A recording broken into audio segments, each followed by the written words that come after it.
Howdy, lieutenants and economists. The most volatile, evil, disgusting things on the planet, humans. If you have a video request, you can always go to assholeconsulting.com. Yeah, I am gonna charge you, kids. And that is the importance of not fucking up. You are such an asshole!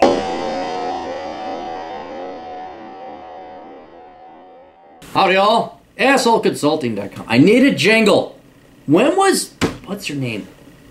Lawanda in Chicago. Girl, when are you gonna send me my jingle? She got a great voice. She sent... woo, man, she got a voice.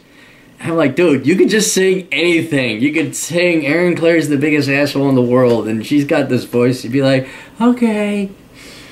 So, yeah, I gotta follow up on her on that. That's the problem. She doesn't execute. Poor girl doesn't execute. Problem with a lot of you girls out there, you don't execute. Beautiful, all the raw talents and looks and ability and smarts in the world. Don't pull the trick. No, God, no, Jesus. Wait till your voice is all like gravelly and you're like, what was the gal? The gal from, is it Family Guy? Got her freaking tracheotomy. To Aaron, I have a question regarding debating, more specifically with socialists and feminists. After viewing many of your videos on this topic, I often came to the same conclusion that you did, that debating with these kind of people is useless, mainly because they are rational and arguing from emotion. This led me to thinking about an article and a video I viewed about Ben Shapiro that I recently watched and read. I have attached the article and video down below for your convenience. I started adopting some of these techniques, but wanted your opinion of these techniques. Would you be able to make a video about the article and the video and tell me whether or not the techniques listed are worth adopting when debating with feminists and socialists? Thank you, Alex. And so if you didn't know, I'm not gonna put in the video. But basically the video is with Ben Shapiro and Piers Morgan, where they're debating gun control. And Piers Morgan totally throws any professionalism out the window as a journalist and just shows his true colors. At least I guess he's honest. And just starts berating and calling Ben Shapiro names because he doesn't believe in gun control. So, which if you're a journalist and you're interviewing someone, your opinion doesn't matter. You're just kind of the mediator. But a lot of journalists don't know that. So then Alex did link to an article from The Blaze, and it's written by Ben Shapiro. No, being from a leftist from Ben Shapiro, but it's written by Benjamin Weingarten. I don't know why Ben didn't just write his own thing. But let's go through them. There are, good Lord, 11? Yeah, 11, so this might be a little bit longer than normal, but I can't just read what they are. Obviously, Ben describes them, and I'll give my thoughts on them. 1. Walk towards the fire. The left knows this war, and they know you are the enemy. You will be castigated. You will get punched. That's the way it will go, because that's how the left wins, through intimidation and cruelty. You have to take the punch. You have to brush it off. You'll have to be willing to take the punch. Yeah, I mean, you're not going to not get criticized, and they're going to be visceral about it. They are emotional. They're going to call you a bunch of names. But worse, what Ben Shapiro, myself, and a lot of guys on the internet have the benefit of is this is our business. You can't get me fired because I'm me. I mean, you can dox me all you want. All that dirty, rotten information about that evil, dirty, racist, misogynist man, Aaron Clary, comes to Aaron Clary. That's who makes the ultimate decisions in all my endeavors. So I can be flippant about it, but not too long ago I couldn't. I had to worry about my career in banking. I had to worry about dance classes, all this other stuff. And if someone wanted to dox me, which is what the cowardly leftists do, they don't want you to have the freedom of speech, you have to worry about that. But if it's just you having a discussion with someone, like you're not on the internet or whatever, you're just debating in person, yeah, they're going to call you a bunch of names, and you just have to ignore it. I mean, you got to look where it's coming from. It's not coming from someone you respect or admire. So the last thing you want, I mean, what if Hitler came in, they also, poof, there he is. It's like, hey, you're a good guy, Alex. I really like you. Wouldn't it be a little concern that Hitler likes you? Like, did I just fuck up? So what if you got some leftist fucking whiny parasite saying you're an asshole? It's like a leech saying you're a jerk. Well, yeah, to you I am, because I don't want you sucking off my blood money anymore. So that's not... You're also talking to a guy who is so indifferent and misanthropic and has no hope for the rest of the world. I mean, I don't care. Nothing really phases me anymore. For the average person, I know getting cold names might be hurt feelings. Hit first. Don't take the punch first. Hit first. Hit hard. Hit where it counts. Mike Tyson used to say, everybody has a plan until they get punched in the mouth. That's exactly correct. But throwing the first punch requires game planning. Walking through the door, you have one shot. One, to put someone down for the count from the beginning of a debate. If done properly, any debate on a single topic can be over within the first 30 seconds. Yeah, that's if you got everything backed up and you have a really good line and you got a really good silver bullet to defeat them in a debate or an argument. But this still doesn't address the problem that you, I, and everybody else who faces leftists are going to face, and that is they don't even know when they're defeated. I mean, I had that video, I spoofed it from the comedy troupe that's overrated in Britain, where they go King Arthur's Men, and it's got John Cleese, and they're fighting the Dark Knight, and they cut off his arm. He's like, just a flesh wound. Those are leftists. They don't know when they're dead. They don't know, and because it has nothing to do with reality, empiricism, or honesty. It has to do with the feelings. It has to do with validation, because they don't really produce anything of value in life, and the only thing they have is their religion of leftism. That's it. I'm a good person because I repeat what leftist people tell me to repeat. So I've come in with obliterating evidence and data about the only thing that works like that is my patented bet tactic, because it really does shut everybody up. Doesn't solve it, but it shuts everybody up. Frame your opponent. I have argued that the left's entire playbook consists of a single play, characterizing the opposition. It's incredibly effective. And the only way to get beyond character arguments is to frame your opponent. Make it toxic for your opponent to slur you. Then hopefully you can move the debate to more substantive territory. This is the first vital step. It is the only first step. There is no way to convince someone that you don't hate him or her. You can convince him or her, however, that your opposition is a liar and a hater. I don't know, when people accuse me of something, I've done this. Usually it's you're an ist, a racist, a sexist, a misogynist. I will simply reiterate my question that I asked before. I said, whatever. Are blacks better off than they were 60 years ago? Yes or no? But are blacks better off? And I think people are getting leftist name-calling fatigue, like, oh yeah, he's a racist, she's a racist, everybody's a racist. So, but yes, definitely go after the leftist and go after their, this is why I do the Clary test, is to find out who they are, what type of people they are. Why would I listen to you? Who are you, any kind of credential to be giving me wisdom, advice, or your opinion on how I ought to think about political matters? Frame the debate.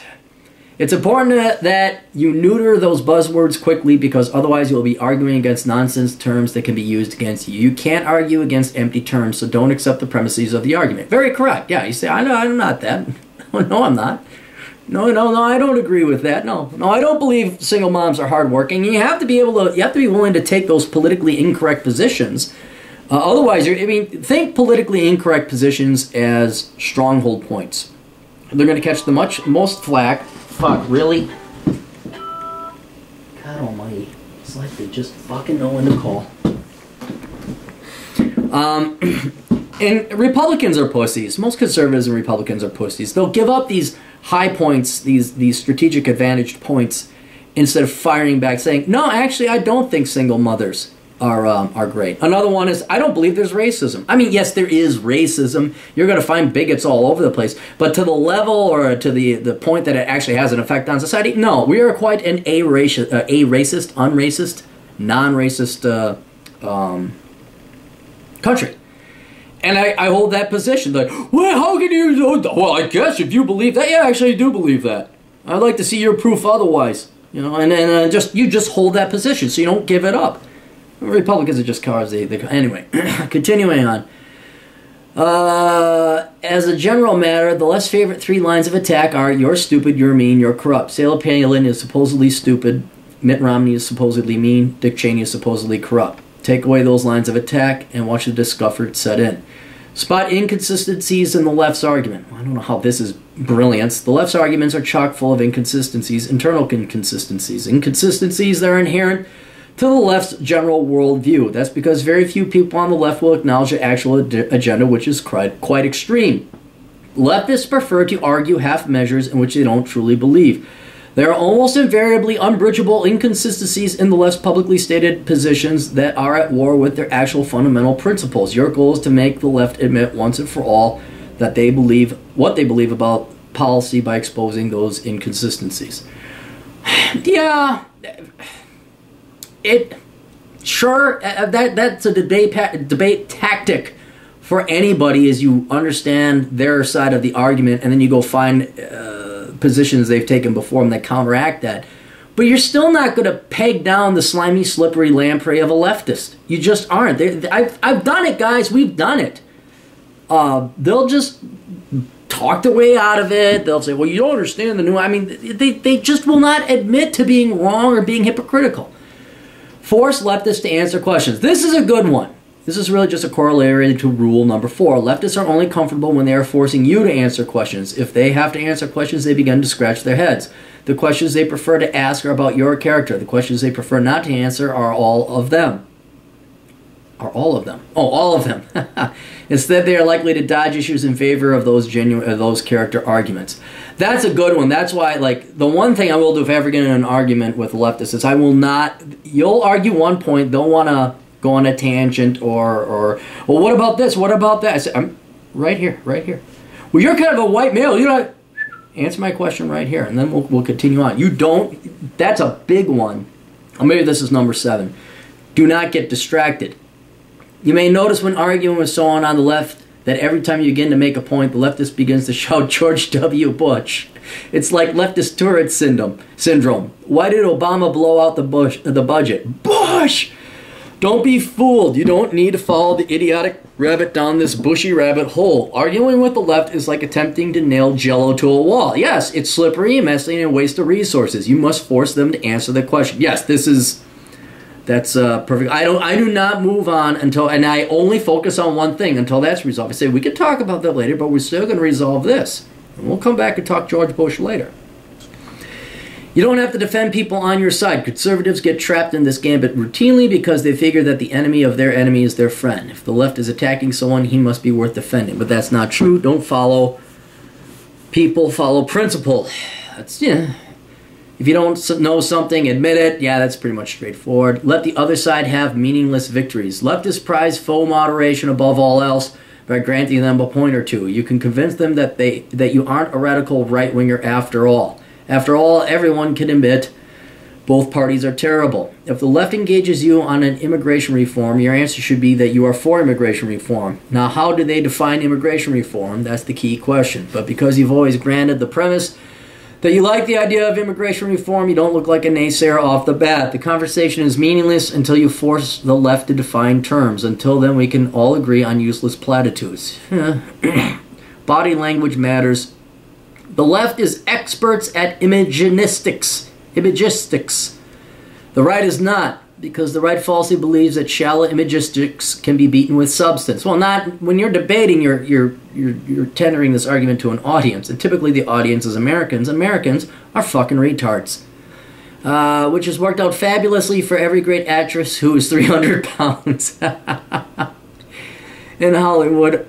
All 2 of them are working. Leftists prize faux moderation above all else. By granting them a point or two, you can convince them that you aren't a radical right-winger. Oh, it looks like they just repasted that. There's an error on the website. Are these good? Yeah, I don't know. I wouldn't say they're phenomenal. I mean, it's just kind of common sense. Maybe I'm just too old and too burnt out. I've argued with so many leftists, but there's one thing that was missing from that list, and that is mock and ridicule them. I'm done arguing with leftists. I'm done. I will go and make my point. I will, but the second they become idiots, which is the vast majority of them, every once in a while you find an intellectually honest leftist, and you'll usually come to an agreement rather quickly, is that you just have different premises. You know, one might be religious. I believe we owe it to the poor. Okay, because God said so. You know, all right, well, he's honest. And if God would, then you two would. In other words, they have logical integrity. But once they prove that they're just emotional and they're just hiding they just believe in this massive freaking propaganda, leftist bullshit, to hide the fact they just don't want to work for a living and they want your money, just call them what they are: parasites. Well, I'm not a parasite. No, you are a parasite. You want other people's money, and you want me to give my money to other people. You're a parasite. Or you are advocating parasitism. And you say, that's charity. Well, charity is parasitism. You know, I don't want it. Just let's be very clear. Just call them names. Berate them. Mock them. Ridicule them. Single mom. Oh, God, you know how fun it is arguing with single moms on my YouTube channel? It's like, I don't want to date you. Well, you're just shallow. No, you don't understand. Most guys also don't want to date. If they have a choice between you and a gal like you that doesn't have kids, they're going to pick the version of you without kids. Why? It's like, no, well, you can believe what you want, but you... And my goal has been more to agitate them and ruin their day, just to piss them off more than they already are pissed off. Because I have yet to convince a leftist. I've yet to do that. And if I have convinced them, it's by pissing them off. Just making them... I've made a couple girls cry. I think I even made a guy cry once. No, it was a girl. Although you never know nowadays. But I don't know. Life is too short to be holding the hands of these presumably highly educated people to get them to admit to some of the most basic common sense of things like you can't spend more than you make. And if it's that much trouble, I'd rather just mock and ridicule them and ruin their day and torture them and get their blood pressure up than actually try to come to an agreement or convince them, because they're beyond that help. They're beyond that hope. So yes, Mr. Shapiro's recommendations are all right. They're certainly good, but in the end, you're not... Did Pierce Morgan all of a sudden come around? He got fired, but he didn't come around. You know any leftists that came around? I know very few. Very few. So, anyway, best of luck, Toodles.